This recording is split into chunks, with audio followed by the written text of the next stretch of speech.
கன்னியா ராசி அல்லது கன்னியா லக்னக்காரர்களுக்கு இந்த டிசம்பர் மாதம் அப்படிங்கிறது கன்னிராசிக்காரர்களுக்கு சில பிரச்சனைகளிலிருந்து நம்ம எப்படி வெளியில் வர்றது அப்படின்னு சொல்லிட்டு சில தீர்வுகளை நோக்கி உங்களை நகர்த்தும் அப்படின்னு சொல்லலாம். அதாவது இந்த மாதத்தினுடைய ஆரம்பத்திலிருந்து அதோடைய அந்த மத்திய பகுதிக்கு மேலே உங்களுடைய ராசிநாதன் எங்கே இருக்கார் அப்படின்னு பார்த்தா புத பகவானுடைய பெயர்ச்சி, அதாவது வக்ரகதியில் இருந்தவர் இப்போ வந்து துலாம் ராசிக்குள்ள வக்ரத்திலேயே வந்து அங்கேருந்து நேர்கதியில் அவர் வந்து பிரயாணம் பண்ண ஆரம்பிப்பார். அப்போது கன்னிராசிக்கு உங்களுடைய லக்னத்திற்கு 2ஆம் இடம், தனஸ்தானம்னு சொல்லக்கூடிய 2ஆம் இடத்துல தனவாக்கு குடும்பஸ்தானம், அதில் வந்து முதல்ல புத பகவான் இருப்பார்.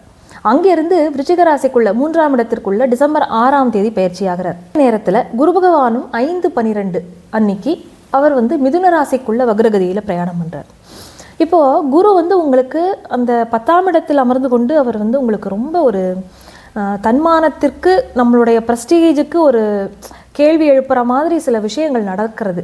அது வந்து பல பேருக்கு ரொம்ப ஒரு சங்கடங்களை கொடுத்து வேலை செய்கிற இடத்துல ஒரு மாதிரியான ஒரு தர்ம சங்கடமான ஒரு சூழ்நிலையவோ இல்லைன்னா நமக்கு மனசுக்கு விருப்பம் இல்லாத மாதிரியான ஒரு சூழ்நிலையவோ கிரியேட் பண்ணியிருக்கு. அது மறுப்பதற்கு இல்லை. பல பேர் வந்து இந்த இடத்துல வேலையை நம்ம விட்டுட்டு கிளம்பிடலாமா, இங்கே ஏன் நம்ம இன்னும் இருக்கணும் அப்படிங்கிற நிலைமைனா அவர்களுடைய ஒரு செல்லும் வந்து அந்த கம்பெனிக்காக தான் வேலை செஞ்சுருக்கும், அந்த ஸ்தாபனத்திற்காக தான் வேலை செஞ்சுருக்கும். அப்படி இருக்கிற இடத்துல இனியும் இந்த இடத்துல நம்ம இருக்கணுமாங்கிற லெவலுக்கு கூட சில பேருக்கு ரொம்ப ஒரு சங்கடங்களை கொடுத்துருக்கும். அதுவும் குரு தசையே நடக்கிறவங்களா இருந்தால் ரொம்ப பாடாப்படுத்தி வச்சுருக்கு கன்னியாராசிக்கு. அதை வந்து மறுப்பதற்கில்லை. இந்த நிலைமையில் இந்த புத பகவானுடைய சஞ்சாரம் வந்து ரொம்ப ஒரு மைன்யூட்டாக நம்ம கவனிக்க வேண்டிய விஷயம்.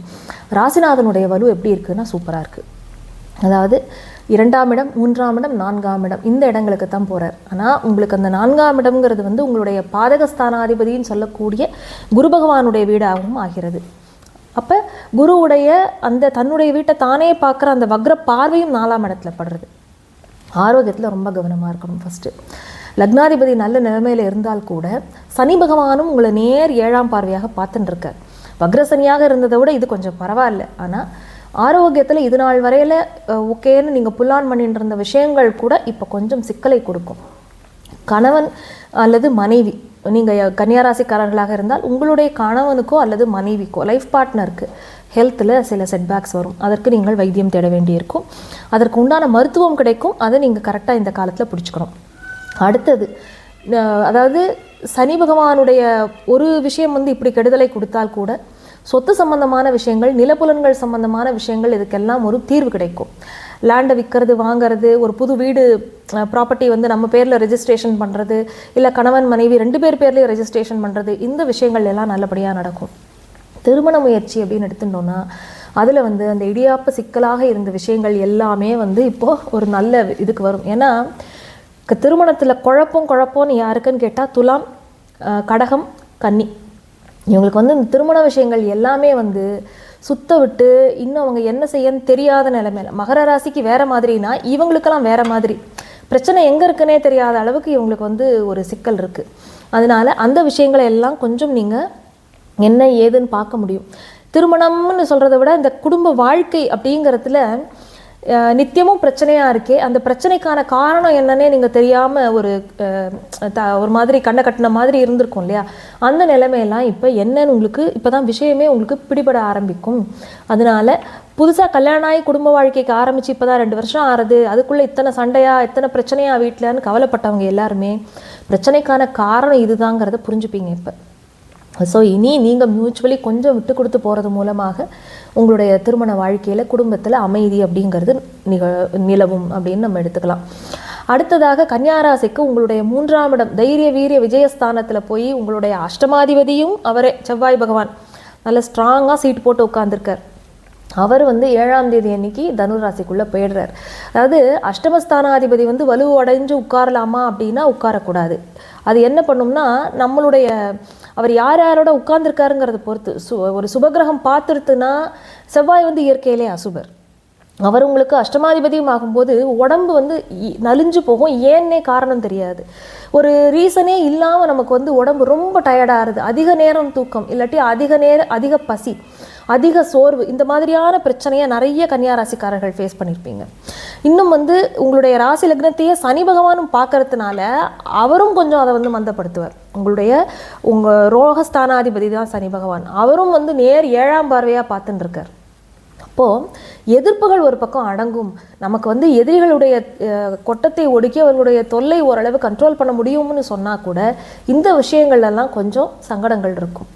4ஆம் இடத்தையும் அவர் பார்க்கும்போது சொத்து சேர்க்கை, வீடு வாகன வசதிகள் இதெல்லாம் நல்லா ஓரளவு ரெடி பண்ணி கொடுத்தாலும் கூட குரு பார்வையும் இருக்குது. வீடு அமையிறது, லோன் கிடைக்கிறது, நம்மளுடைய சுய முயற்சியால் ஒரு சொத்து நம்ம பேருக்கு பதிஞ்சு வாங்குறதுன்னு, பூர்வீக சொத்து நம்ம கைக்கு வர்றதுக்கு உண்டான முயற்சிகள் எடுக்கிறதுன்னு பல விதத்தில் நன்மைகள் கொடுத்தால் கூட இந்த மாதிரியான துர்பலன்களை அவர் கொடுக்காம இருக்க மாட்டார்.